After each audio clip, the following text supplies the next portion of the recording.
Hey volunteers, thanks for serving in kids ministry. We're off to a really good start and we're already seeing great things happen as we teach kids about Jesus. Now this doesn't mean that it's always smooth, right? Kids come to our programs with a variety of personalities and needs and family backgrounds, so we can expect that kids will test limits and sometimes have off days. We want to equip you for those situations so that you can be effective in your work with kids, and we don't want you pulling your hair out with frustration. When a child is not meeting an expectation, your first step is to give them a reminder. Be kind but firm and make it specific. Don't do this. Hey, you guys, knock it off. Instead, try this. Sally, Mary, please stop talking to each other. It's time to listen to the teacher. Be specific, be kind, be firm. Sometimes a reminder is enough to get the child back on track, but if not, we want you to use one of several intervention strategies we've listed in the Kids Ministry Volunteer Handbook, and we've also posted them in classrooms. Each month, we plan to send out a mini training to focus on one of those strategies. This month, we focus on the strategy of redirection. Redirection changes the focus of a child's attention from an undesirable behavior to a more positive one. It interrupts and redirects a child's challenging behavior and attempts to calm them down and avoid further conflict or escalation. You do this naturally all the time, but we're giving it a name and calling it a strategy. Redirection is always going to depend on the child's age and the situation, but redirection always acknowledges a child's feelings, gives them choices, and then helps them find a more constructive way to express themselves or conduct themselves.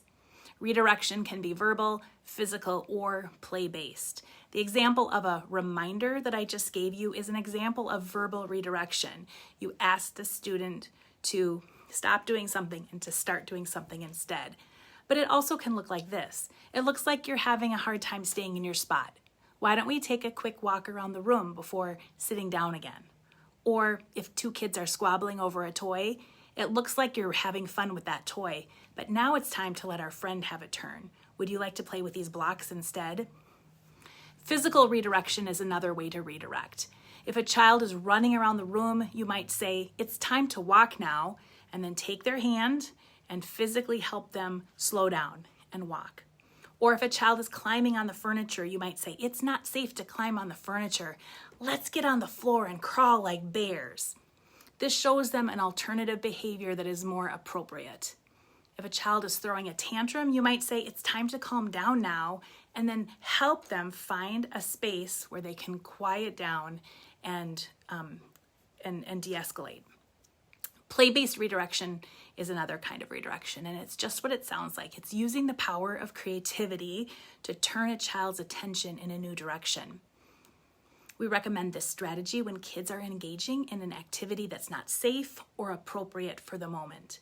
This can be done by introducing a new toy or a new task that will shift the child's interest from the undesired activity. To make it work, you want to keep it similar. You want to try to suggest an activity that's comparable to the undesired one. It's hard to redirect a kid who wants to run into quiet reading. Instead, suggest a similar but appropriate active game. For example, if running isn't acceptable, suggest a jumping jack contest or wall push-ups or something equally active. It also helps if you join in. If you have the time, get the new activity started alongside the child. Their interest is more likely to stick if they have a play partner. And then you want to offer a choice. Naturally, a child is likely to resist if you just take away one activity and tell them to do something else. No one likes to have their choices made for them. Instead, explain why the current activity is a no-go, your turn is done, and then provide two options. Would you like to play with the puppets or the dinosaurs? Picking the new activity puts them in the driver's seat while still ending the problem. I encourage you to try redirection to change the focus of a child's attention from an undesirable behavior to a more positive one. We want kids to follow expectations, not just so that our lives are easier, not just so we don't pull out our hair, but we want them to be open and receptive to all the important things we're teaching them about God. May God bless you as you work with kids at Calvary. Your ministry matters, and we are praying for you and for the kids you serve.